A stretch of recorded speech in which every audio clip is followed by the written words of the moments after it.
Hello friends, एक बार फिर से आप सबका स्वागत है आपके अपने चैनल जी के विद रवि सर में। फ्रेंड्स, इस वीडियो में आज हम पढ़ेंगे भारतीय राष्ट्रीय स्वतंत्रता आंदोलन के बारे में। इस वीडियो में हमने 60 अति महत्वपूर्ण प्रश्नों का समावेश किया है। ये बहुत ही सिलेक्टेड तथा इम्पोर्टेंट क्वेश्चंस हैं और प्रतियोगी परीक्षाओं में बार बार इन प्रश्नों को पूछा गया है। ये 60 प्रश्न कर लेने के बाद राष्ट्रीय स्वतंत्रता आंदोलन का कोई भी प्रश्न आपका कभी गलत नहीं होगा। और हाँ, यदि आप पहली बार इस चैनल पर आए हैं तो चैनल को सब्सक्राइब जरूर कर लीजिएगा। तो आइए शुरुआत करते हैं। राष्ट्रीय चेतना को एक वैचारिक अवधारणा के रूप में विकसित करने का श्रेय किसको दिया जाता है? राष्ट्रीय चेतना को एक वैचारिक अवधारणा के रूप में विकसित करने का श्रेय दादा भाई नौरोजी को दिया जाता है। इनकी एक बहुत ही प्रसिद्ध पुस्तक है poverty and un British rule in India. Poverty and un British rule in India. दादा भाई नौरोजी ने अपनी इस पुस्तक में आर्थिक निकास या धन निष्कासन की अवधारणा प्रस्तुत की है। Poverty and un British rule in India, इस पुस्तक में दादा भाई नौरोजी ने आर्थिक निकास या धन निष्कासन की अवधारणा प्रस्तुत की है। और क्या है ये धन निष्कासन का सिद्धांत? आइए जानते हैं। धन निष्कासन, जिसको इंग्लिश में वेल्थ ड्रेन भी कहते हैं। भारत में ब्रिटिश शासन के समय भारतीय उत्पाद का वह हिस्सा जो भारतीय जनता को उपभोग के लिए उपलब्ध नहीं था तथा राजनीतिक कारणों से जिसका प्रवाह इंग्लैंड की ओर हो रहा था, जिसके बदले में भारत को कुछ नहीं प्राप्त होता था, उसे आर्थिक निकास या धन निष्कासन की संज्ञा दी गई। धन निष्कासन का सिद्धांत यानी भारत में ब्रिटिश शासन के समय भारतीय उत्पाद का वह हिस्सा जो भारतीय जनता को उपभोग के लिए उपलब्ध नहीं था तथा राजनीतिक कारणों से जिसका प्रवाह इंग्लैंड की ओर हो रहा था, जिसके बदले में भारत को कुछ नहीं प्राप्त होता था, इस सिद्धांत को आर्थिक निकास या धन निष्कासन का सिद्धांत कहते हैं। भारतीय राष्ट्रीय कांग्रेस के कलकत्ता अधिवेशन में धन निष्कासन के सिद्धांत को औपचारिक रूप से स्वीकार कर लिया गया। धन निष्कासन के सिद्धांत को औपचारिक रूप से स्वीकार किस कांग्रेस अधिवेशन में कर लिया गया था? कलकत्ता अधिवेशन में। तो फ्रेंड्स, इस प्रकार से एक एक प्रश्न में उससे रिलेटेड और भी अन्य बहुत सारे महत्वपूर्ण प्रश्नों का हमने समावेश किया है। तो आप अंत तक जरूर बने रहिएगा, एंड तक वीडियो देखिएगा। नेक्स्ट क्वेश्चन है फ्रेंड्स, पहली बार भारत की प्रति व्यक्ति औसत आय का सांख्यिकीय अनुमान प्रस्तुत करने वाला व्यक्ति कौन था? पहली बार भारत की प्रति व्यक्ति औसत आय का सांख्यिकीय अनुमान प्रस्तुत करने वाले व्यक्ति थे दादा भाई नौरोजी। नेक्स्ट क्वेश्चन है, भारतीय राष्ट्रीय कांग्रेस के उदारवादी युग में भारतीय ग्लैडस्टोन की उपाधि किसको दी गई? भारतीय राष्ट्रीय कांग्रेस के उदारवादी युग में भारतीय ग्लैडस्टोन की उपाधि दी गई थी दादा भाई नौरोजी को। भारतीय ग्लैडस्टोन, दादा भाई नौरोजी। भारतीय राष्ट्रीय कांग्रेस नाम दादा भाई नौरोजी की ही देन है। भारतीय राष्ट्रीय कांग्रेस, ये जो नाम है, ये नाम दादा भाई नौरोजी की देन है। इनको grand old man of India भी कहा जाता है। Grand old man of India यानी दादा भाई नौरोजी। भारतीय राष्ट्रीय कांग्रेस के ये प्रथम पारसी अध्यक्ष थे। भारतीय राष्ट्रीय कांग्रेस के प्रथम पारसी अध्यक्ष दादा भाई नौरोजी। नेक्स्ट क्वेश्चन है फ्रेंड्स, एक कथन है, राजा जनता के लिए बने हैं, जनता राजा के लिए नहीं। ये कथन किसका है? यानी राजा जनता के लिए बने हैं, जनता राजा के लिए नहीं। ये कथन है दादा भाई नौरोजी का। नेक्स्ट क्वेश्चन है, दादा भाई नौरोजी ने 1866 में लंदन में एक संस्था की स्थापना की थी। उसका नाम क्या है? दादा भाई नौरोजी ने लंदन में 1866 में एक संस्था की स्थापना की थी। उस संस्था का नाम है east India association. East India association की स्थापना दादा भाई नौरोजी ने 1866 में लंदन में की थी। एक मिलता जुलता नाम और है इंडियन एसोसिएशन। इंडियन एसोसिएशन के संस्थापक हैं आनंद मोहन बोस और सुरेंद्रनाथ बनर्जी। तो आपको कंफ्यूज नहीं होना है। ईस्ट इंडिया एसोसिएशन के संस्थापक हैं दादा भाई नौरोजी, जिसकी स्थापना लंदन में हुई थी, और इंडियन एसोसिएशन के संस्थापक हैं आनंद मोहन बोस और सुरेंद्रनाथ बनर्जी। इंडियन एसोसिएशन की स्थापना का उद्देश्य क्या था? आईसीएस एग्ज़ाम में आयु सीमा को बढ़ाना। इंडियन सिविल सर्विस एग्ज़ाम में भारतीयों के लिए जो आयु सीमा कम कर दी गई थी, उस आयु सीमा को बढ़ाने का लक्ष्य लेकर के इंडियन एसोसिएशन की स्थापना की गई थी। नेक्स्ट क्वेश्चन है फ्रेंड्स, भारतीय राष्ट्रीय कांग्रेस के किस नेता को विपक्ष का नेता की पदवी दी गई? भारतीय राष्ट्रीय कांग्रेस के किस नेता को विपक्ष का नेता की पदवी दी गई थी? गोपाल कृष्ण गोखले को। गोपाल कृष्ण गोखले को विपक्ष का नेता की पदवी दी गई थी। बाल गंगाधर तिलक ने उनके अंत्येष्टि पर कहा था, भारत का यह हीरा, महाराष्ट्र का यह रतन, कार्यकर्ताओं का यह राजकुमार चिता स्थल पर शाश्वत निद्रा में निमग्न है। गोपाल कृष्ण गोखले विपक्ष में भी इतने लोकप्रिय थे कि बाल गंगाधर तिलक ने उनके अंत्येष्टि पर यह कहा था, भारत का यह हीरा, महाराष्ट्र का यह रत्न, कार्यकर्ताओं का यह राजकुमार चिता स्थल पर शाश्वत निद्रा में निमग्न है। तो बहुत बार परीक्षाओं में कथनों पर भी प्रश्न पूछे जाते हैं, तो इन पर भी आप ध्यान जरूर दीजिएगा। नेक्स्ट क्वेश्चन है फ्रेंड्स, किस राष्ट्रवादी नेता ने उदारवादी नेताओं की नीतियों को राजनीतिक भिक्षावृत्ति की संज्ञा दी? कौन से राष्ट्रवादी नेता ने उदारवादी नेताओं की नीतियों को राजनीतिक भिक्षावृत्ति की संज्ञा दी थी? बाल गंगाधर तिलक ने। बाल गंगाधर तिलक ने उदारवादी नेताओं की नीतियों को राजनीतिक भिक्षावृत्ति की संज्ञा दी। नेक्स्ट क्वेश्चन है, निष्क्रिय प्रतिरोध की नीति के जनक कौन थे? निष्क्रिय प्रतिरोध की नीति के जनक थे अरविंद घोष, जिसको इंग्लिश में कहते हैं डॉक्ट्रिन ऑफ पैसिव रेसिस्टेंस। निष्क्रिय प्रतिरोध की नीति, doctrine of passive resistance. Aurobindo Ghosh ने न्यू लैंप्स फॉर ओल्ड नामक लेख श्रृंखला में उदारवादी राजनीति की कटु आलोचना की थी। अरविंद घोष ने अपने एक लेख के माध्यम से, जिसका नाम था न्यू लैंप्स फॉर ओल्ड, इसमें उदारवादी राजनीति की कटु आलोचना की थी।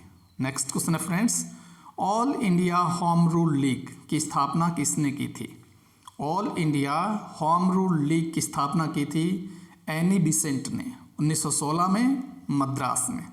All India home rule league, अखिल भारतीय होम रूल लीग की स्थापना 1916 में एनी बेसेंट ने मद्रास में की थी, जबकि होम रूल लीग की स्थापना पूना में बाल गंगाधर तिलक ने की थी। होम रूल लीग की स्थापना बाल गंगाधर तिलक ने, जबकि all India home rule league की स्थापना एनी बेसेंट ने की थी। अगला प्रश्न है दोस्तों, महाराष्ट्र में शिवाजी व गणेश उत्सव की शुरुआत किसने की? महाराष्ट्र में शिवाजी व गणेश उत्सव की शुरुआत की थी बाल गंगाधर तिलक ने। बाल गंगाधर तिलक ने 1893 में गणपति उत्सव भी शुरू किया था। इन उत्सवों ने राष्ट्रीय आंदोलन के दौरान देशवासियों को एकजुट करने में महत्वपूर्ण भूमिका निभाई थी। शिवाजी व गणेश उत्सव तथा गणपति उत्सव, इनकी शुरुआत की थी बाल गंगाधर तिलक ने, और इन उत्सवों ने राष्ट्रीय आंदोलन के दौरान देशवासियों को एकजुट करने में महत्वपूर्ण भूमिका निभाई थी। नेक्स्ट क्वेश्चन है, किस राष्ट्रवादी नेता को भारतीय असंतोष का जनक कहा जाता है?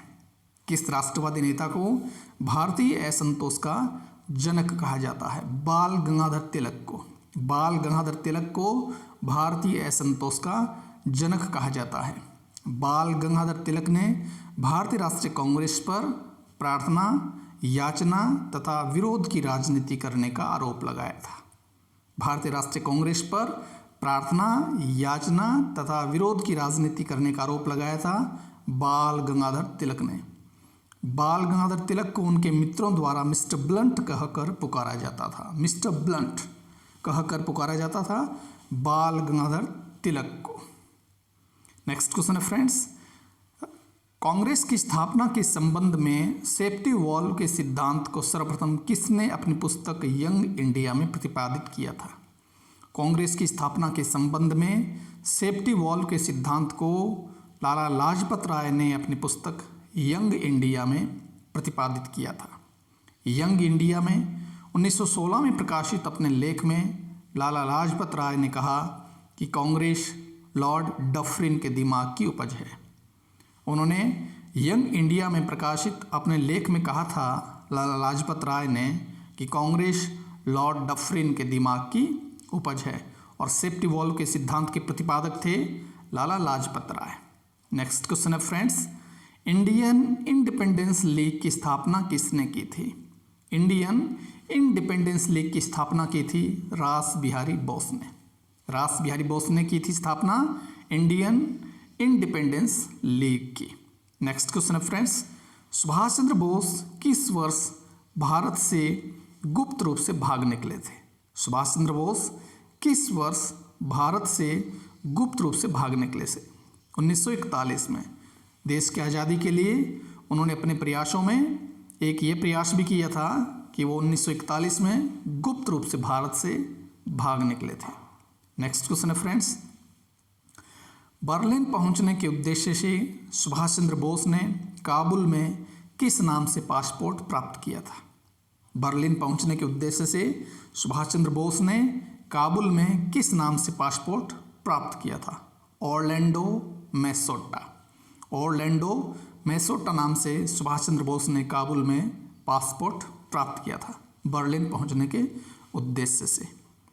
नेक्स्ट क्वेश्चन है फ्रेंड्स, 1943 में सुभाष चंद्र बोस ने आज़ाद हिंद सरकार की स्थापना कहाँ की थी? 1943 में सुभाष चंद्र बोस ने आज़ाद हिंद सरकार की स्थापना की थी सिंगापुर में। इनकी एक बहुत प्रसिद्ध पुस्तक है the Indian struggle. The Indian struggle पुस्तक के लेखक हैं सुभाष चंद्र बोस और आज़ाद हिंद सरकार की स्थापना इन्होंने 1943 में सिंगापुर में की थी। नेक्स्ट क्वेश्चन है फ्रेंड्स, आज़ाद हिंद फौज की स्थापना रास बिहारी बोस ने की थी, जबकि इसका गठन किसने किया था? आज़ाद हिंद फौज की स्थापना की थी रास बिहारी बोस ने, जबकि इसका गठन किया था सुभाष चंद्र बोस ने। चलो दिल्ली का नारा सुभाष चंद्र बोस ने 1943 में आज़ाद हिंद फौज के सिपाहियों को दिया था। चलो दिल्ली का नारा दिया था 1943 में सुभाष चंद्र बोस ने। जय हिंद और तुम मुझे खून दो मैं तुम्हें आज़ादी दूंगा, ये नारे भी सुभाष चंद्र बोस के थे। जय हिंद और तुम मुझे खून दो मैं तुम्हें आज़ादी दूंगा, ये दोनों नारे सुभाष चंद्र बोस के थे। Next question friends, Azad Hind फौज का प्रथम सेनापति कौन था? आज़ाद हिंद फौज का प्रथम सेनापति था कैप्टन मोहन सिंह। अगला प्रश्न है, किसने सुभाष चंद्र बोस को भारतीय देशभक्ति की ज्वलंत तलवार से संबोधित किया था? किसने सुभाष चंद्र बोस को भारतीय देशभक्ति की ज्वलंत तलवार से संबोधित किया था? सरोजिनी नायडू ने। नेक्स्ट क्वेश्चन है, 1946 में दिल्ली के लाल किले में आज़ाद हिंद फौज के सैनिकों के मुकदमे की पैरवी करने वाले वकीलों के समुदाय की अध्यक्षता किसने की थी? 1946 में दिल्ली के लाल किले में आज़ाद हिंद फौज के सैनिकों के मुकदमे की पैरवी करने वाले वकीलों के समुदाय की अध्यक्षता की थी भूला भाई देसाई ने। नेक्स्ट क्वेश्चन है फ्रेंड्स, 1946 में भारतीय नौसेना के नाविकों का विद्रोह कहाँ हुआ था? 1946 में भारतीय नौसेना के नाविकों का विद्रोह हुआ था बम्बई में।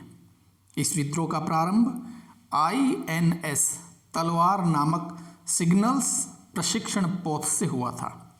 इस विद्रोह का प्रारंभ यानी नाविकों के विद्रोह का प्रारंभ 1946 में बम्बई से हुआ था। INS तलवार नामक सिग्नल्स प्रशिक्षण पोत से नाविकों द्वारा खराब भोजन की शिकायत करने पर कमान अफसरों ने नस्ली अपमान और प्रतिशोध का रास्ता अपनाया। अगले ही दिन 18 फरवरी 1946 को नाविकों ने भूख हड़ताल कर दी और बगावत पर उतर आए। विद्रोह का कारण क्या था? नाविकों को खराब भोजन पेश करना, खाने के लिए खराब भोजन दिया जाना, जिसको लेकर के कमान अफसरों से इन्होंने शिकायत की और कमान अफसरों ने नस्ली अपमान और प्रतिशोध का रास्ता अपनाया। अगले दिन 18 फरवरी 46 को नाविकों ने भूख हड़ताल कर दी और बगावत पर उतर आए। सरदार वल्लभ भाई पटेल ने नाविकों को समर्पण के लिए तैयार कर लिया था। नाविकों को समर्पण के लिए तैयार किया था सरदार वल्लभ भाई पटेल ने। नेक्स्ट क्वेश्चन है फ्रेंड्स, पूना के चापेकर बंधुओं ने किन अंग्रेज अधिकारियों की हत्या कर दी थी? पूना के चापेकर बंधुओं ने किन अंग्रेज अधिकारियों की हत्या कर दी थी? कर्नल रैंड और लेफ्टिनेंट आयस्ट की। कर्नल रैंड और लेफ्टिनेंट आयस्ट की हत्या की थी चापेकर बंधुओं ने। ये 3 भाई थे, इनके नाम हैं दामोदर हरि चापेकर, बालकृष्ण हरि चापेकर तथा वासुदेव हरि चापेकर। प्लेग पीड़ितों के प्रति सरकारी अफसरों के बेरहम और हृदयहीन रवैये के प्रति जनता में जबरदस्त गुस्सा था।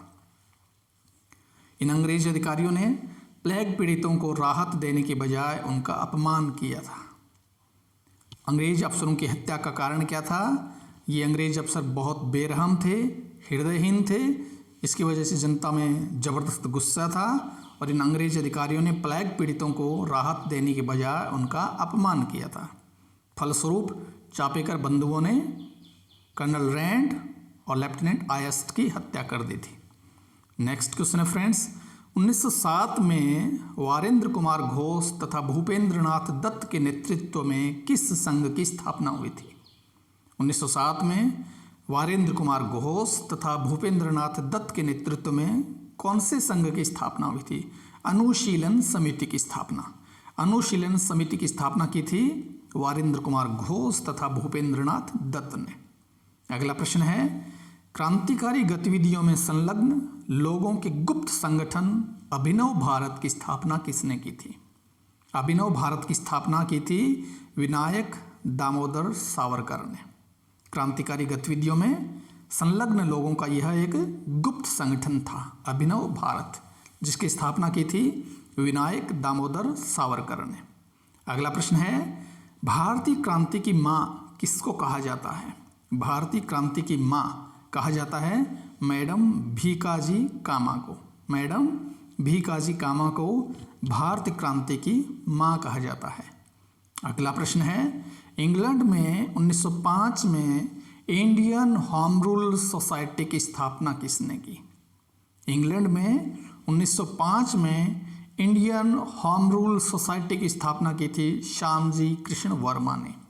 ये मिलते जुलते नाम हैं, home rule league, home rule society, Indian home rule society, तो इनमें कंफ्यूज नहीं होना है, बिल्कुल इनको लिख लीजिएगा कहीं न कहीं किसी नोटबुक में और इनको बार बार रिपीट करते रहिएगा तो आपको याद हो जाएंगे। इंग्लैंड में 1905 में इंडियन होम रूल सोसाइटी की स्थापना की थी श्यामजी कृष्ण वर्मा ने। भारत से बाहर विदेशी धरती पर स्थापित सबसे पुरानी क्रांतिकारी संस्था थी यह। Indian home rule society Bharat से बाहर विदेशी धरती पर स्थापित सबसे पुरानी क्रांतिकारी संस्था थी। इंडियन होम रूल सोसाइटी ने इंडियन सोशियोलॉजिस्ट नामक पत्रिका का प्रकाशन किया तथा इंडिया हाउस की स्थापना की। इंडिया हाउस की स्थापना श्यामजी कृष्ण वर्मा ने। अपनी society Indian home rule society के माध्यम से। अगला प्रश्न है, तिलक भारतीय राष्ट्रवाद के पिता थे, ये कथन किसका है? तिलक भारतीय राष्ट्रवाद के पिता थे, यह कथन है जवाहरलाल नेहरू का। अगला प्रश्न है, 23 दिसंबर 1912 को किसके नेतृत्व में लॉर्ड हार्डिंग पर बम फेंका गया था? लॉर्ड हार्डिंग पर बम फेंका गया 23 दिसंबर 1912 को। किसके नेतृत्व में? रास बिहारी बोस के नेतृत्व में। इस बम कांड को उस समय अंजाम दिया गया था जब भारत की राजधानी को कलकत्ता से दिल्ली स्थानांतरित करने की खुशी में अंग्रेजों द्वारा दिल्ली के चांदनी चौक में एक जुलूस निकाला जा रहा था। अगला प्रश्न है, 1913 में गदर पार्टी की स्थापना लाला हरदयाल द्वारा कहाँ की गई थी? लाला हरदयाल द्वारा 1913 में गदर पार्टी की स्थापना कहाँ की गई थी? सैन फ्रांसिस्को में। अमेरिका के सैन फ्रांसिस्को शहर में लाला हरदयाल ने 1913 में गदर पार्टी की स्थापना की थी। गदर समाचार पत्र 4 भाषाओं में प्रकाशित हुआ था। एक समाचार पत्र भी था गदर। ये समाचार पत्र 4 भाषाओं में प्रकाशित होता था, हिंदी, गुजराती, उर्दू और गुरुमुखी। पहले अंक में लिखा हुआ था अंग्रेजी राज का दुश्मन। तो बहुत बार आए हैं ये प्रश्न कि कौन से समाचार पत्र में ये लिखा हुआ था अंग्रेजी राज का दुश्मन, गदर समाचार पत्र में। अगला प्रश्न है, भारतीयों द्वारा 1915 में काबुल में स्थापित अस्थायी सरकार का मुखिया कौन था? भारतीयों द्वारा 1915 में काबुल में स्थापित अस्थायी सरकार का मुखिया था राजा महेंद्र प्रताप। तो दोस्तों अभी हमने आधा भाग ही तय किया है, 30 क्वेश्चन किए हैं। वीडियो में हम 60 अति महत्वपूर्ण प्रश्न लेकर आए हैं। आप धैर्य बनाए रखिएगा, अंत तक बने रहिएगा, वीडियो लास्ट तक एंड तक जरूर देखिएगा। नेक्स्ट क्वेश्चन है, काकोरी षड्यंत्र कांड का मुखिया कौन था? काकोरी षड्यंत्र कांड का मुखिया था राम प्रसाद बिस्मिल। काकोरी षड्यंत्र कांड का मुखिया राम प्रसाद बिस्मिल। सचिंद्रनाथ सान्याल ने भारत के समस्त क्रांतिकारी दलों को संगठित कर हिंदुस्तान रिपब्लिक एसोसिएशन नामक क्रांतिकारी दल का गठन किया था। हिंदुस्तान रिपब्लिक एसोसिएशन नामक क्रांतिकारी दल का गठन किया था सचिंद्रनाथ सान्याल ने, भारत के समस्त क्रांतिकारी दलों को संगठित करके। इस दल ने सशस्त्र क्रांति के उद्देश्य से भारी मात्रा में खरीदे गए हथियारों के मूल्य का भुगतान करने के लिए लखनऊ के निकट काकोरी नामक स्थान पर 9 अगस्त 1925 को चलती रेलगाड़ी से सरकारी खजाने को लूट लिया था। तो ये था काकोरी षड्यंत्र कांड। चलती रेलगाड़ी से 1925 में क्रांतिकारियों ने सरकारी खजाने को लूट लिया था, सशस्त्र क्रांति के उद्देश्य से भारी मात्रा में खरीदे गए हथियारों के मूल्य का भुगतान करने के लिए। अगला प्रश्न है, किस स्थान पर सितंबर 1928 में भगत सिंह तथा उनके कुछ साथियों द्वारा हिंदुस्तान रिपब्लिकन आर्मी की स्थापना हुई थी? 1928 में भगत सिंह तथा उनके कुछ साथियों द्वारा हिंदुस्तान रिपब्लिकन आर्मी की स्थापना किस स्थान पर हुई थी? फिरोज शाह कोटला मैदान, दिल्ली में। और हिंदुस्तान रिपब्लिक आर्मी की स्थापना करने में भगत सिंह के कुछ अन्य साथी थे, चंद्रशेखर आज़ाद, सचिंद्रनाथ सान्याल तथा सुखदेव। हिंदुस्तान रिपब्लिकन आर्मी की स्थापना भगत सिंह और उनके अन्य साथियों ने, जिनका नाम था चंद्रशेखर आज़ाद, सचिंद्रनाथ सान्याल तथा सुखदेव। अगला प्रश्न है, हिंदुस्तान सोशलिस्ट रिपब्लिकन एसोसिएशन का गठन किसने किया था? हिंदुस्तान सोशलिस्ट रिपब्लिकन एसोसिएशन का गठन किया था चंद्रशेखर आज़ाद ने। हिंदुस्तान सोशलिस्ट रिपब्लिकन एसोसिएशन का गठन किया था चंद्रशेखर आज़ाद ने। तो ये जो मिलते जुलते नाम होते हैं ना, इनको याद रखने के लिए अलग से इनको किसी नोटबुक में रखना बहुत आवश्यक होता है। अगला प्रश्न है, भारत की आज़ादी के लिए फांसी के फंदे पर झूलने वाला प्रथम मुसलमान क्रांतिकारी कौन था? भारत की आज़ादी के लिए फांसी के फंदे पर झूलने वाला प्रथम मुसलमान क्रांतिकारी कौन था? अशफाक उल्लाह खान। अशफाक उल्लाह खान फांसी के फंदे पर झूलने वाले प्रथम मुसलमान क्रांतिकारी थे। अगला प्रश्न है, संसद के केंद्रीय कक्ष में बम फेंकने वाले क्रांतिकारी कौन थे? संसद के केंद्रीय कक्ष में बम फेंकने वाले क्रांतिकारी थे भगत सिंह व बटुकेश्वर दत्त। संसद के सेंट्रल हॉल में बम ब्लास्ट करने वाले क्रांतिकारी थे भगत सिंह व बटुकेश्वर दत्त। उस समय संसद के केंद्रीय कक्ष में trade dispute and public safety bill पर चर्चा हो रही थी। उस समय संसद के केंद्रीय कक्ष में चर्चा हो रही थी trade dispute and public safety bill पर। और इन्होंने ऐसा क्यों किया था? राष्ट्र जागरण के लिए। राष्ट्र जागरण के लिए भगत सिंह व बटुकेश्वर दत्त ने दिल्ली में संसद के केंद्रीय कक्ष में बम फेंक दिया था। अगला प्रश्न है, 1931 में चंद्रशेखर आज़ाद कहाँ शहीद हुए?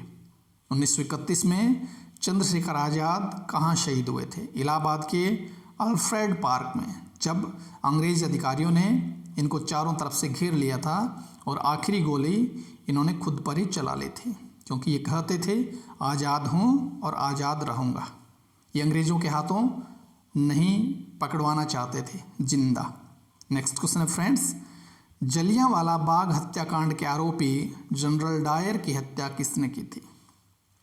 जलियांवाला बाग हत्याकांड के आरोपी जनरल डायर की हत्या की थी सरदार उधम सिंह ने। जनरल डायर की हत्या करने वाले क्रांतिकारी थे सरदार उधम सिंह। जलियांवाला बाग हत्याकांड के आरोपी जनरल डायर। 1932 में किस क्रांतिकारी महिला ने दीक्षांत समारोह में उपाधि ग्रहण करते समय गवर्नर जैक्सन पर बहुत नज़दीक से गोली चलाई थी? 1932 में किस क्रांतिकारी महिला ने दीक्षांत समारोह में उपाधि ग्रहण करते समय गवर्नर जैक्सन पर बहुत नज़दीक से गोली चलाई थी? वो क्रांतिकारी महिला थी बीना दास। नेक्स्ट क्वेश्चन है friends, all India trade union Congress के प्रथम अध्यक्ष कौन थे?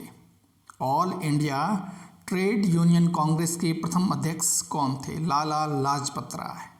1920 में all India trade union Congress की स्थापना हुई थी और इसका पहला अधिवेशन बम्बई में हुआ था। All India trade union Congress का पहला अधिवेशन बम्बई में हुआ था। नारायण मल्हार जोशी ने इसकी स्थापना की थी। नारायण मल्हार जोशी ने all India trade union Congress की स्थापना की थी। प्रथम अध्यक्ष थे लाला लाजपत राय।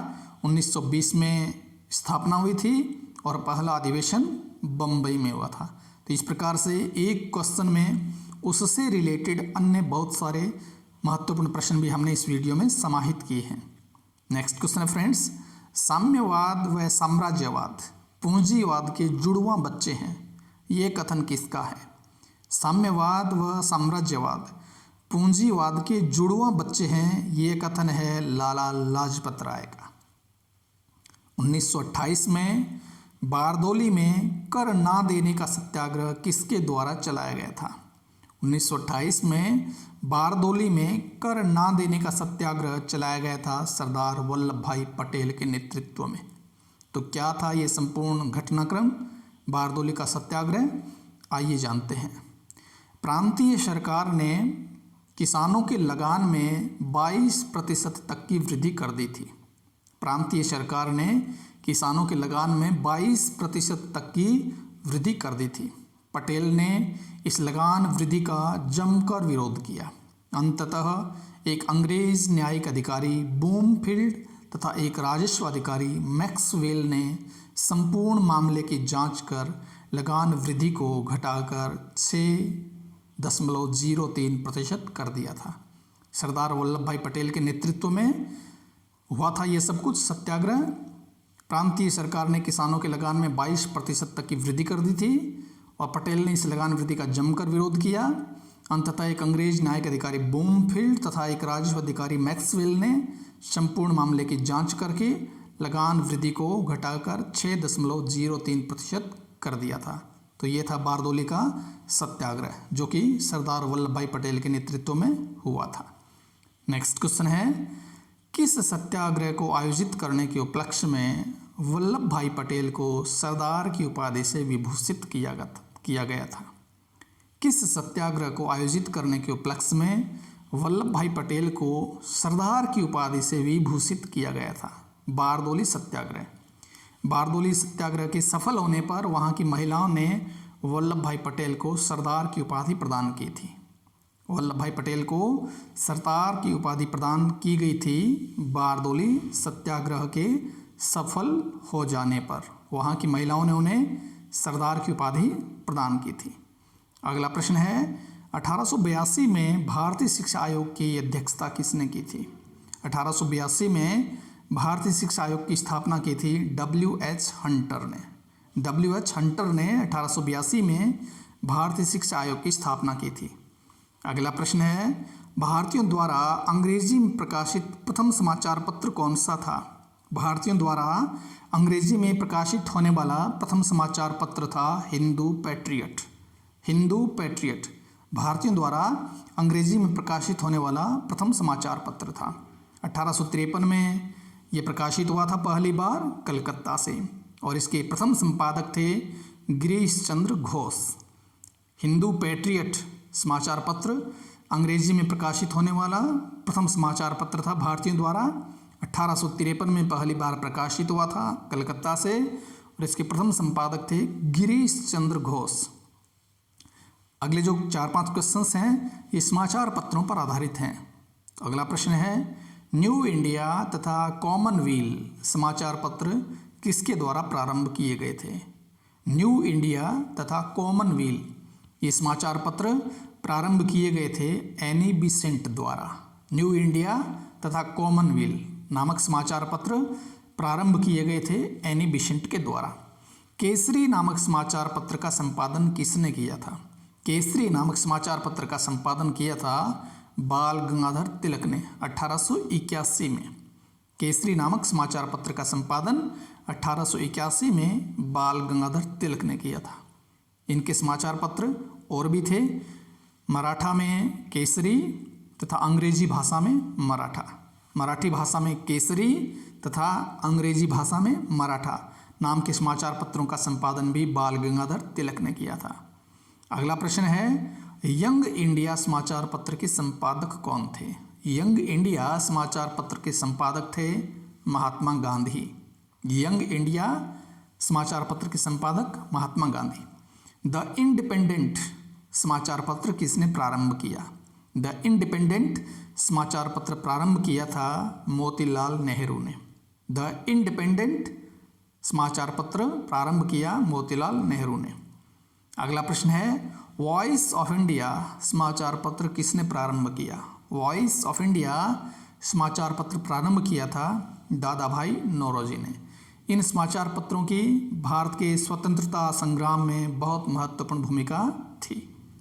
अपने इन समाचार पत्रों के माध्यम से इन क्रांतिकारी देशभक्तों ने भारत की जनता को बहुत जागृत किया था। तो बहुत बार परीक्षाओं में ये समाचार पत्र भी पूछे जाते हैं और मिलान के रूप में इन प्रश्नों को पूछा जाता है, तो आप इनको अच्छी तरह से गौर से याद कर लीजिएगा। 50वां प्रश्न है, मुंशी प्रेमचंद के किस उपन्यास में बंगाल के विभाजन का उल्लेख किया गया है? मुंशी प्रेमचंद के किस उपन्यास में बंगाल के विभाजन का उल्लेख किया गया है? सोजे वतन। सोजे वतन जो कि मुंशी प्रेमचंद का एक प्रसिद्ध उपन्यास है, इसमें इन्होंने बंगाल के विभाजन का उल्लेख किया है। अगला प्रश्न है, बम का दर्शन फिलोसफी ऑफ द बम दस्तावेज किसने तैयार किया? फिलोसफी ऑफ द बम यानी बम का दर्शन दस्तावेज तैयार किया था भगवती चरण बोहरा ने। भगवती चरण बोहरा ने एक दस्तावेज तैयार किया जिसका नाम था फिलोसफी ऑफ द बम यानी बम का दर्शन। क्रांतिकारियों ने जनता को अपने विचारधारा से अवगत कराने के लिए जो बयान या दस्तावेज तैयार किया था उसे फिलोसफी ऑफ द बम शीर्षक से जारी किया गया था। भगवती चरण बोहरा ने और इनके अन्य साथियों ने, अन्य क्रांतिकारी साथियों ने जनता को अपने विचारधारा से अवगत कराने के लिए जो बयान या दस्तावेज तैयार किया था उस दस्तावेज को फिलोसफी ऑफ द बम शीर्षक से जारी किया गया था। अगला प्रश्न है, आईसीएस परीक्षा में चयनित होने वाले प्रथम भारतीय कौन थे? आईसीएस परीक्षा में चयनित होने वाले प्रथम भारतीय थे सत्येंद्रनाथ टैगोर। सत्येंद्रनाथ टैगोर 1864 में आईसीएस परीक्षा में चयनित होने वाले प्रथम भारतीय व्यक्ति थे। अगला प्रश्न है, प्राथमिक शिक्षा को अनिवार्य और निःशुल्क बनाने का प्रस्ताव सर्वप्रथम किसने रखा? प्राथमिक शिक्षा को अनिवार्य और निःशुल्क बनाने का प्रस्ताव सर्वप्रथम रखा था गोपाल कृष्ण गोखले ने। गोपाल कृष्ण गोखले ने प्राथमिक शिक्षा को अनिवार्य और निःशुल्क बनाने का प्रस्ताव सर्वप्रथम रखा था। अगला प्रश्न है, बुक्स का प्रश्न है। परीक्षाओं में ये प्रश्न भी बहुत बार मिलान के हिसाब से पूछा जाता है। एक तरफ किताबों का नाम है, दूसरी तरफ लेखकों का नाम है। इंडिया विंस फ्रीडम पुस्तक के लेखक हैं Abul Kalam Azad. India wins freedom के ऑथर हैं अबुल कलाम आज़ाद। इंडिया डिवाइडेड पुस्तक के लेखक हैं doctor Rajendra Prasad. India divided पुस्तक के लेखक हैं doctor Rajendra Prasad. Unhappy India के लेखक हैं लाला लाजपत राय। अनहैप्पी इंडिया के लेखक हैं लाला लाजपत राय। और वीदर इंडिया के लेखक हैं जवाहरलाल नेहरू। वीदर इंडिया के लेखक हैं जवाहरलाल नेहरू। अगला प्रश्न है 1912 में अल हिलाल नामक समाचार पत्र किसने प्रारंभ किया था? 1912 में अल हिलाल नामक समाचार पत्र प्रारंभ किया था मौलाना अबुल कलाम आज़ाद ने। अगला प्रश्न है सुविख्यात गीत झंडा ऊंचा रहे हमारा के रचनाकार कौन हैं? सुविख्यात गीत झंडा ऊंचा रहे हमारा के रचनाकार हैं श्यामलाल गुप्त पार्षद। अगला प्रश्न है भारतीय राष्ट्रीय कांग्रेस का प्रथम सचिव कौन था? भारतीय राष्ट्रीय कांग्रेस का प्रथम सचिव कौन था? A.O. ह्यूम। संस्थापक भी थे ये भारतीय राष्ट्रीय कांग्रेस के। 28 दिसंबर 1885 को भारतीय राष्ट्रीय कांग्रेस की स्थापना हुई थी और स्थापना की थी A.O. ह्यूम ने, और ये प्रथम सचिव भी थे। भारतीय राष्ट्रीय कांग्रेस के प्रथम अध्यक्ष थे व्योमेश चंद्र बनर्जी। प्रथम मुस्लिम अध्यक्ष थे बदरुद्दीन तैयब जी। भारतीय राष्ट्रीय कांग्रेस के प्रथम मुस्लिम अध्यक्ष बदरुद्दीन तैयब जी। और भारतीय राष्ट्रीय कांग्रेस के प्रथम मुस्लिम अध्यक्ष जॉर्ज यूल। भारतीय राष्ट्रीय कांग्रेस के प्रथम अंग्रेज अध्यक्ष जॉर्ज यूल। और सबसे युवा अध्यक्ष कौन थे भारतीय राष्ट्रीय कांग्रेस के? मौलाना अबुल कलाम आज़ाद। 35 वर्ष की आयु में ये भारतीय राष्ट्रीय कांग्रेस के अध्यक्ष बने थे। सबसे युवा अध्यक्ष मौलाना अबुल कलाम आज़ाद। प्रथम महिला अध्यक्ष कौन थी? Annie Besant. कलकत्ता अधिवेशन में इनको अध्यक्ष बनाया गया था। प्रथम महिला अध्यक्ष एनी बेसेंट। और प्रथम भारतीय महिला अध्यक्ष थी श्रीमती सरोजिनी नायडू। इनको कानपुर अधिवेशन में भारतीय राष्ट्रीय कांग्रेस का अध्यक्ष बनाया गया था। प्रथम भारतीय महिला अध्यक्ष श्रीमती सरोजिनी नायडू, कानपुर अधिवेशन में इनको अध्यक्ष बनाया गया था।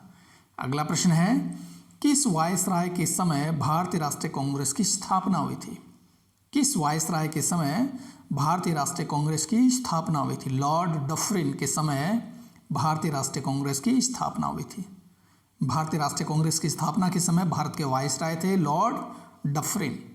डफरिन ने कहा था कांग्रेस जनता के उस अल्पसंख्यक वर्ग का प्रतिनिधित्व करती है जिसकी संख्या सूक्ष्म है। लॉर्ड डफरिन ने कहा था भारतीय राष्ट्रीय कांग्रेस के बारे में, कांग्रेस जनता के उस अल्पसंख्यक वर्ग का प्रतिनिधित्व करती है जिसकी संख्या सूक्ष्म है। अगला प्रश्न है कांग्रेस के प्रथम अधिवेशन में कुल कितने प्रतिनिधियों ने भाग लिया था? कांग्रेस के प्रथम अधिवेशन में कुल 72 प्रतिनिधियों ने भाग लिया था। और इसका पहला अधिवेशन बम्बई में गोकुलदास तेजपाल संस्कृत महाविद्यालय में हुआ था। भारतीय राष्ट्रीय कांग्रेस का पहला अधिवेशन बम्बई में गोकुलदास तेजपाल संस्कृत महाविद्यालय में हुआ था। आखिरी प्रश्न है किसने कहा था ह्यूम आज़ादी के प्रेमी थे परंतु सबसे पहले तो एक अंग्रेज देशभक्ति थे? किसने कहा ह्यूम आज़ादी के प्रेमी थे परंतु सबसे पहले तो एक अंग्रेज देशभक्ति थे? यह कथन है लाला लाजपत राय का। तो फ्रेंड्स, आपने वीडियो अच्छी तरह से देखा। वीडियो कैसे लगा लाइक कीजिएगा, ज़्यादा से ज़्यादा कमेंट करके बताइएगा आप और क्या सुधार देखना चाहते हैं। वीडियो को ज़्यादा से ज़्यादा अपने फ्रेंड्स में शेयर कीजिएगा। और यदि आप पहली बार इस चैनल को देख रहे हैं तो चैनल को सब्सक्राइब जरूर कर लीजिएगा। और जो बगल में बेल आइकन है इसको भी प्रेस कीजिएगा ताकि जैसे ही कोई नया वीडियो अपलोड हो तुरंत आपको नोटिफिकेशन प्राप्त हो सके। आपने वीडियो ध्यान से देखा। Thank you very much.